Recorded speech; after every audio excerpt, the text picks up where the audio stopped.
What's up, everyone? Look, I have been mindful that in the midst of this worldwide pandemic, there are symptoms that arise from COVID that maybe impact you in ways that you're not even aware of. So let me be real concise with this. Perhaps you've seen this symptom where irritability and agitation is a symptom of COVID. Now, at face value, we look at that and we say, so what's the big deal? Irritability, agitation, no big deal. Well, here's what I perceive to be the big deal. I believe that our minds want to match our bodies. So I've taught this a lot. Let's say that we down 3 energy drinks. So you and I, we down 3 energy drinks really quickly. Our heart starts racing really quickly. Our body might even physiologically shake. And then in those moments when our body feels like it's anxious, natural feeling, our mind will race to make up a story to match that. So for instance, in regard to my own life, like I travel all over the country, I speak in so many different places. Sometimes I wake up in hotels and I think, where am I? Where am I? How am I here? Where am I supposed to be? Am I in the wrong city? Am I in the wrong state?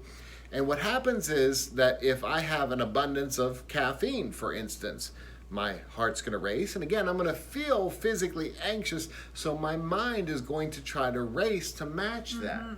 Now, let's bring this back to this worldwide pandemic.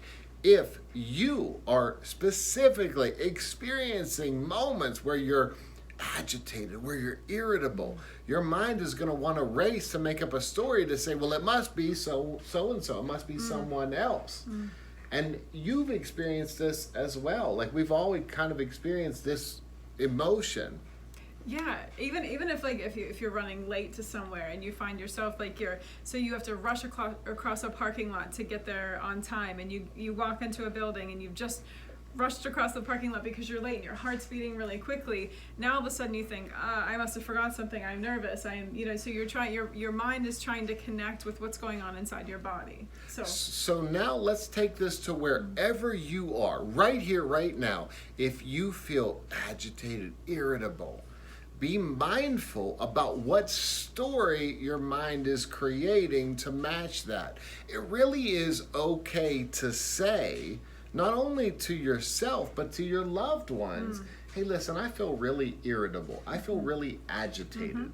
And one thing we can tell you after being married for 20 years is that there are going to be moments where you might feel this way and then just project that it's the other person, when in reality what we've discovered, and this is really kind of a secret, but it's something that we've discovered and we're going to share it with you, and that's this. By sharing with each other, hey, listen, I feel really agitated and irritable. It's not you, it's me. Right.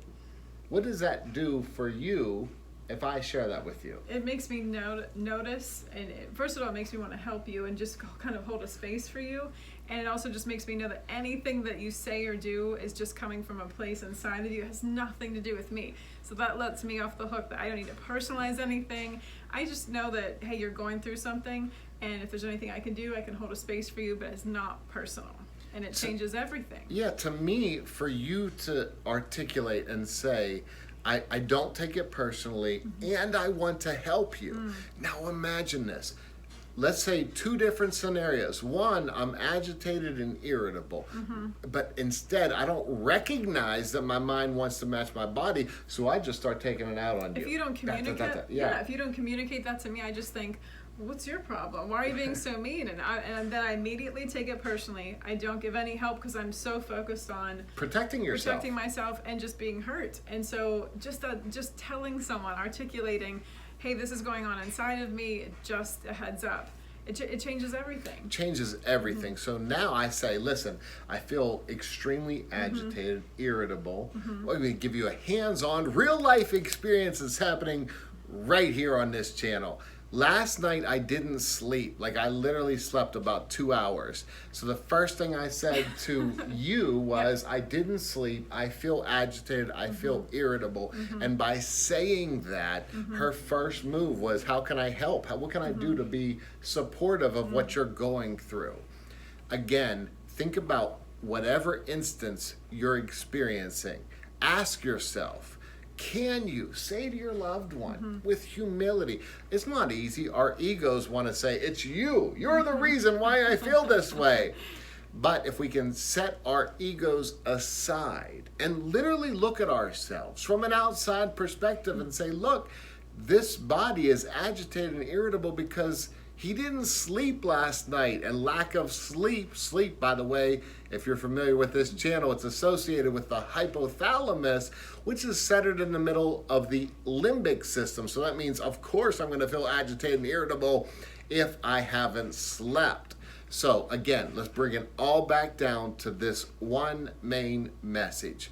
Your mind wants to match your body. Be mindful of how your body feels, and then if you're able, if you're ready, if you're willing, go ahead and say to your partner, your loved one, the closest person to you, hey, listen, I feel really agitated and irritable. It has nothing to do with you. And then watch the advice she just gave. Now, your partner is much more likely to be in a position to help, to think, how can I support you versus how can I take it personally? That's what relationships are all about. So just being able to pass that little bit of a burden, share it together. If you shoulder the load together, it makes it a lot lighter. So it's a little easier. Ultimately, that's what the word compassion means. Compassion is to suffer with someone. Ultimately, it's about sharing the load. I use an analogy. If I was carrying a giant log and, oh, I can't carry this, and now you step in and help me carry it, now we're doing it.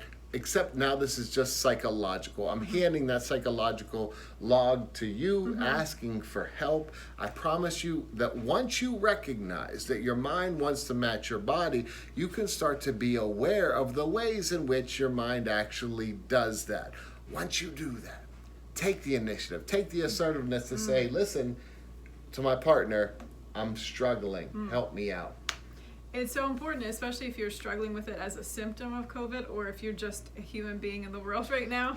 You might have some extra anger, anxiety, and kind of agitation. So this fits for all of that. Because let's not forget that there are other things besides COVID. So there might be other reasons why you're struggling with any kind of agitation or irritability. In any case, what we want you to be mindful of is this. Your mind always wants to match your body. This is a staple of the teachings of something I call yield theory, and I talk all about it in my new book, Walking Through Anger. The more you recognize your own psychology, the better chance you have to move through it in the most conscious way possible. I think you said it perfectly. Good job. Hey, I got my wife's approval. So until next time, as always, we wish you much peace.